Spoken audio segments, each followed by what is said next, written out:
Alright, yeah, and welcome back to some more Magic Duels. As requested, this week we're going to be looking at our mono-green Stompy deck we've played on the channel in the past. It's one of my personal favourites, so I thought it was about due another update. So we've got some Aether Revolt cards in here, as well as some other oldies as well. So mono-green Stompy is essentially a ramp deck that runs big creatures in a nutshell.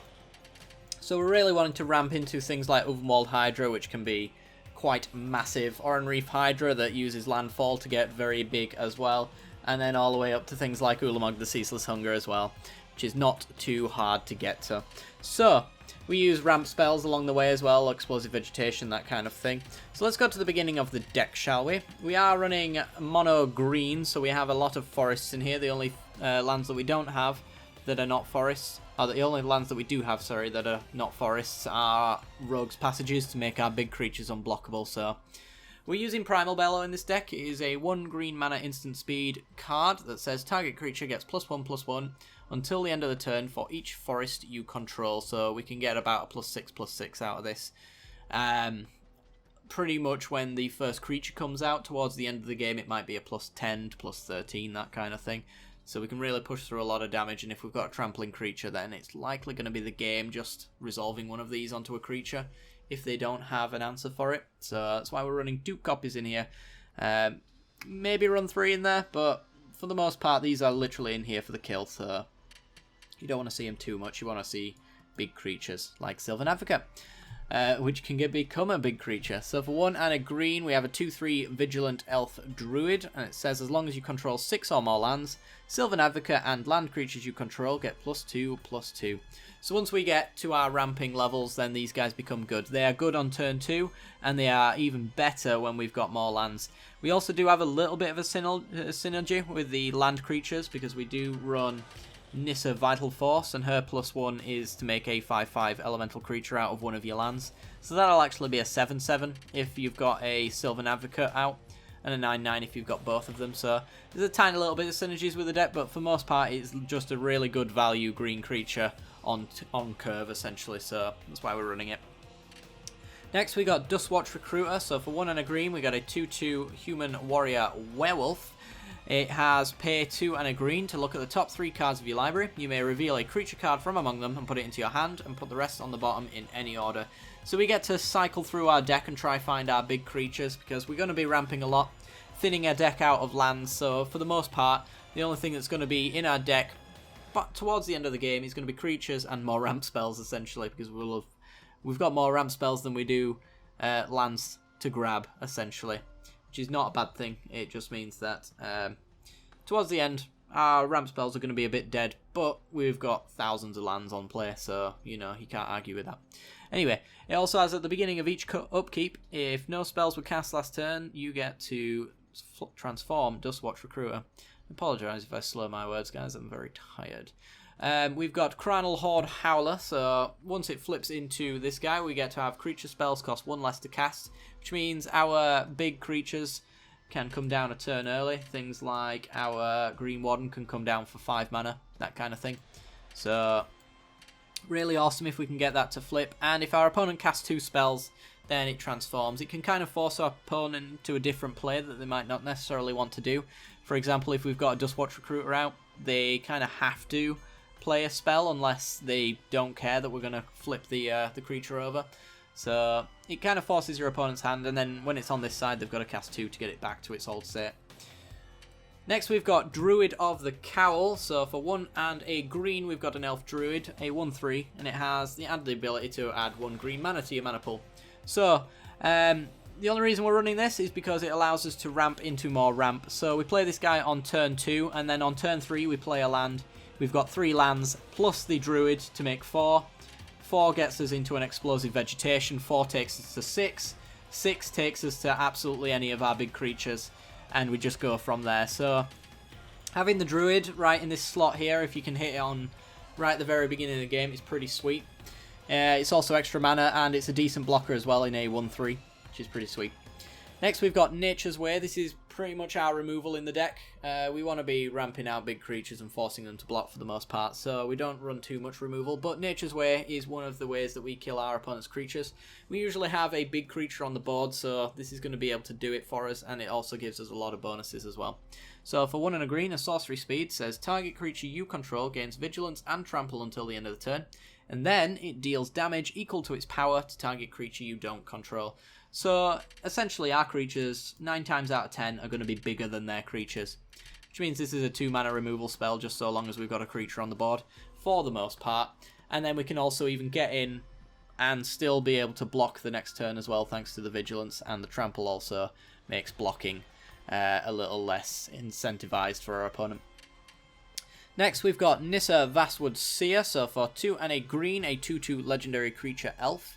When Nyssa Seage enters the battlefield, you may search your library for a basic forest, reveal it and put it into your hand, and then shuffle your library, so it's deck thinning essentially and grabs us the lands we need to get our turn 4 explosive vegetation yet again, which takes us into the turn 6 and so on. You know. And whenever a land enters the battlefield under your control, if you control 7 or more lands, then you get to exile Nyssa and return her to the battlefield as a Planeswalker. Planeswalker more specifically, Nyssa Sage Animist, a 3 loyalty Planeswalker. +1 ability allows you to reveal the top card of your library, and if it's a land, we get to ramp. Otherwise, it goes into our hand for card advantage. It's a pretty sweet ability. If we've got an Orinary Hydra down as well, and we hit a land, that's an extra +2 counters on our Hydra, as long as it's not a Rogue's Passage, of course, then it's just a single counter. Otherwise, it might be a big creature as well, and we've just ramped into 7 lands, so we could probably cast the creature we get off the top of it, which would be awesome. Her -2 ability is the way that she protects herself if we absolutely need to. We get to put a legendary 4/4 green elemental creature token named Shire the Woken World onto the battlefield. Speaks for itself really, it's literally just a 4/4 green elemental. We can use it with our Primal Bellows though to make it a big creature if our opponent doesn't expect that to happen, so we could use it as a kill condition, you never know. But a main thing to do with Nyssa, if you can do it, is her -7 ability, her ultimate. You get to untap 6 target lands, they become 6/6 elemental creatures, and they are still lands. So that's 6 6/6s, which is a lot of damage. It's usually lethal, and if it's not, it's lethal the turn after, and we get some decent blockers. They don't turn back into lands, or don't turn back into just lands, they stay elemental creatures, which is awesome. So if we do need to hold back, then we can hold back a fair few big creatures that they can't get through unless they're running flyers. Next we got Tireless Tracker, so this is a little bit of card advantage for us. 2 and a green, a 3/2 creature. Whenever a land enters the battlefield under your control, you get to investigate, and that means we get to put a clue token onto the side of the battlefield. And that clue token is an artifact that allows us to pay 2, sacrifice it, and draw a card. And whenever we do sacrifice a clue, we get to put a 1/1 counter on Tireless Tracker. So it starts off as a 3/2 for 3, but later down the line it could be just, you know, it could be a 7/6, that kind of thing. And we'll have gotten a lot of card advantage as well. Sacking all of those clues is a lot of card draw, and green doesn't really have too much card draw, so taking advantage of the tracker is pretty awesome. We then have Reclamation Sage, so for 2 and a green we have a 2/1 elf. Whenever Reclamation Sage enters the battlefield, you may destroy target artifact or enchantment. So Reclamation Sage is in here mostly for vehicles, like Smuggler's Copter and, you know, Sky Sovereign, that kind of thing. But it's also in here for tutelage decks and maybe a few auras as well, if our opponents put some auras on their creatures to make them fly over the top, which is quite difficult for us. We don't do very well with flyers, because we only have 1 reach creature and a few fight spells to kill them. So if our opponent's running a lot of flyers, or more specifically auras to make them fly, like Nimbus Wings and Angelic Destiny? Something like that. Yeah. Then we can destroy that enchantment and pull them back down to the ground where we are strongest. So running 2 copies of that. We then have Lifecrafter's Bestiary. So this has been swapped out for Elemental Bond.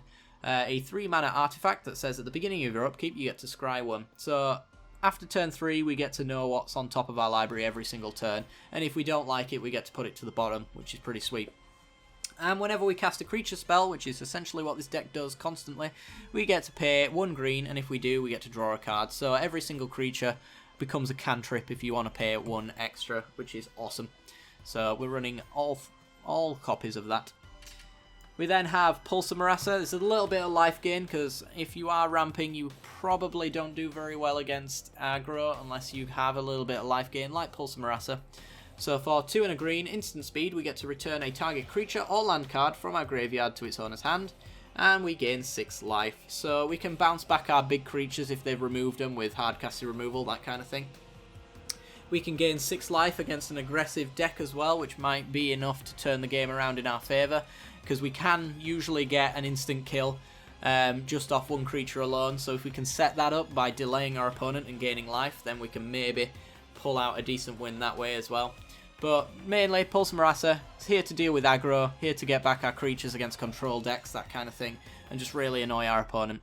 We can target their creatures and their lands, but it does go back to their hand as well, so there are ways of using this even if we don't have targets in our own graveyard. We then have 2 copies of Nyssa's Pilgrimage, so for 2 and a green, sorcery speed, search your library for up to 2 basic forest cards, reveal those cards and put them one onto the battlefield tapped, and 1 into your hand, and shuffle your library. So, speaks for itself really. If we have Spell Mastery though, we get to put 2 into our hand and 1 onto the battlefield as well. So Nyssa's Pilgrimage can trigger landfall. Things like the Tireless Tracker will trigger his Investigate trigger. We also have our Orinary Hydra as well that will get the landfall trigger, that kind of thing, which is going to be pretty sweet. We then have Explosive Vegetation. We kind of touched upon this card. This is the card that we want to ramp into that allows us to get to our bigger creatures. So if we can get here as soon as possible, then we stand a good chance of winning. So for 3 and a green, a sorcery speed says search your library for up to 2 basic land cards and put them onto the battlefield tapped, and then shuffle your library. So we can go from 4 mana to 6 mana in a turn. Untap, play an Orinary Hydra, for example, which is 6 mana, and then we can even make our land drop after that to give it an extra 2 counters, so it'd be a 6 mana 7/7 with trample, which is pretty brutal. We can also even get an Ulvenwald Hydra as well, grab a Rogue's Passage, and yet again, we have a 7/7 that we can give unblockable if we grab the Rogue's Passage, which is awesome. We then have Nyssa Vital Force, so for 3 and 2 green, a 5 loyalty Planeswalker. Her +1 ability is quite the aggressive ability, if I do say so myself. We get to untap target land we control, and then until the next turn, it becomes a 5/5 elemental creature token with haste. So we get to turn one of our lands into a creature for the turn and hit them big. A 5/5 is pretty decent and quite hard to block in this format at the moment, so we can probably get in a nice hit. Excuse me. We can also use it to defend Nyssa as well if there's nothing on the board. And if she survives until that point, we can ultimate her the turn after as well. It will cost us Nyssa, but we can get her back with things like Green Warden, which we'll get to in a second. But we'll go to our -3 first. Her -3 says return target permanent card from your graveyard to your hand. So if there's a land in our graveyard, we can ramp with it. If we want a -3, probably not.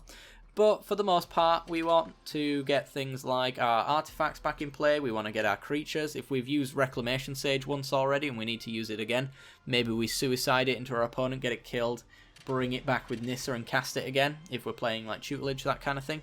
If we are playing against tutelage, then we get pretty much free reign of our entire deck towards the end of the game. So if it can help, it will help, you know. Her ultimate, which we kind of topped on, is an emblem, and it says whenever a land enters the battlefield under your control, you get to draw a card, which is absolutely awesome in this deck. So if we hit Nyssa on turn 5, or even sooner than that, maybe, we can plus her. If she doesn't take a hit, we can ultimate her right away, and every single land from that point on is a cantrip, so that we never get land flooded, essentially. We still could get land flooded, but every land's going to draw us an extra card, which is awesome. We then have Green Warden of Maratha, so for 4 and 2 green, we get a 5/4 creature. Whenever Green Warden of Maratha enters the battlefield, you may return target card from your graveyard to your hand. That is absolutely any card we want, so that can get us back our Nyssa, it can get us an Explosive Vegetation to ramp again if we've got a Nulamog in our hand, or even the Planar Bridge. Can't wait to play with this card, by the way. I'm so excited. It's probably the main reason I want to come back to Mono Green Stompy, other than the request. But yeah, we can essentially bring back whatever card we want. We could get Green Warden and grab a Nature's Way and use our Green Warden as a removal spell in that kind of sense. And Green Warden also has the ability to do this when he dies as well. There is a little sweet combo with Green Warden actually, and I'll get to that in a moment after I've finished reading this bit. When Green Warden of Maratha dies, you may exile it from your graveyard, and if you do, you get to return target card from your graveyard to your hand. So if it dies, we get to do the top ability essentially. Onto the little combo that we've got. So let's say that Green Warden ends up dying.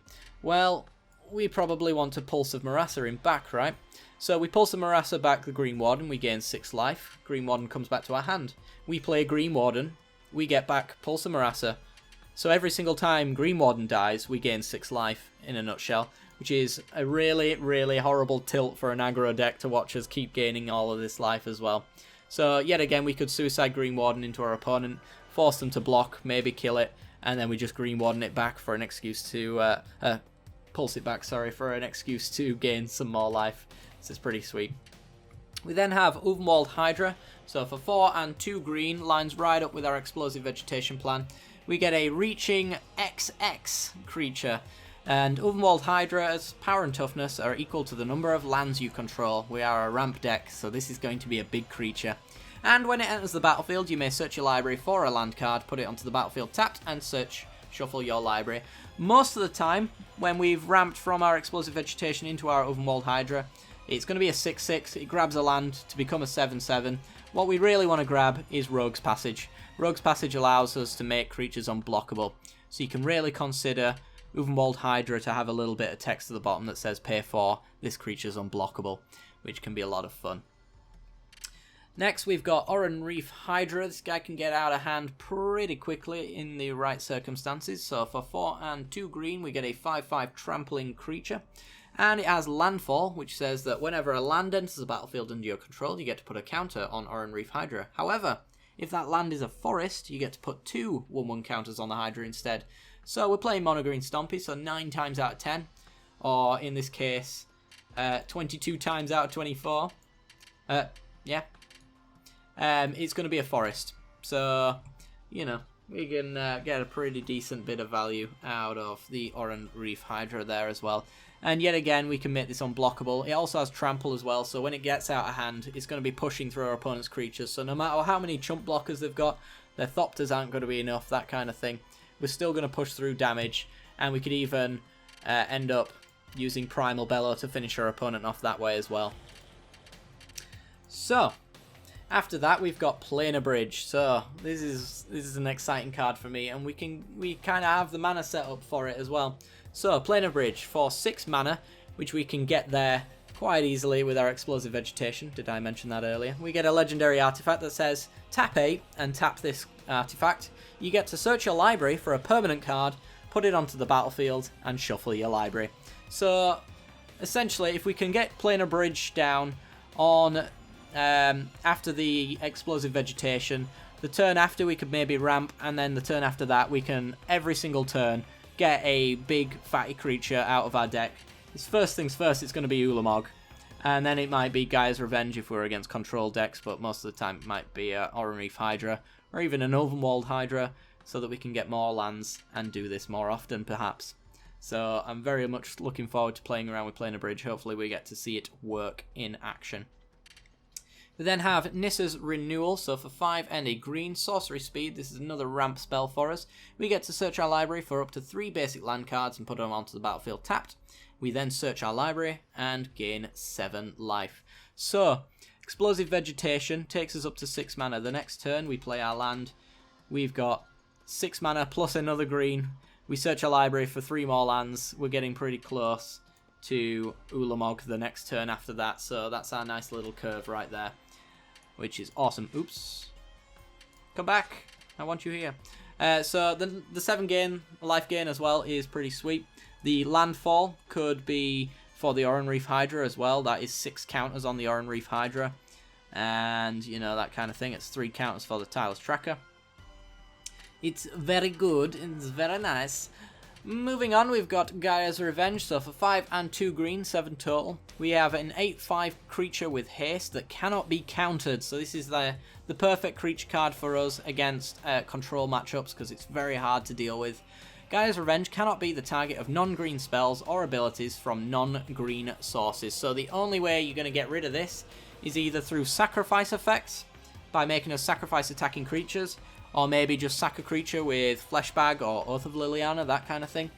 Other than that, it can't really be touched. We also cannot use our Rogue's Passage on this, though, it should be noted, because that is a colourless source, and therefore non-green. So we can't target ourselves with non-green stuff, but for the most part, for us especially, only Rogue's Passage is the thing that doesn't have a synergy with Gaia's Revenge. The rest of it we can use perfectly fine. So, finally, big baddie Ulamog, the Ceaseless Hunger. 10 mana for a 10/10 legendary creature. Whenever you cast Ulamog, the Ceaseless Hunger, you exile 2 permanents, your opponent, well, exile any 2 permanents. Hopefully it's going to be your opponent's control. It's an indestructible one as well, and when it attacks, defending player exiles the top 20 cards of his or her library. So, at the bare minimum, if you get this guy down on turn 1, you have 3 turns to get rid of him before you completely mill out your opponent and win. What's likely to be the case is it's going to be a 2-turn swing, really. Our opponent's going to be around 37, 38 cards, roughly, when Ulamog comes out, for the most part.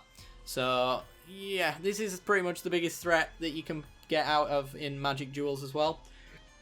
And we can grab him in all sorts of ways with our Planar Bridge, which is going to be lovely. So that's going to be the deck. Anyway, let's move on to the lands. It's very simple. We've got 22 forests because we are mono green and we want to hit our landfall so much.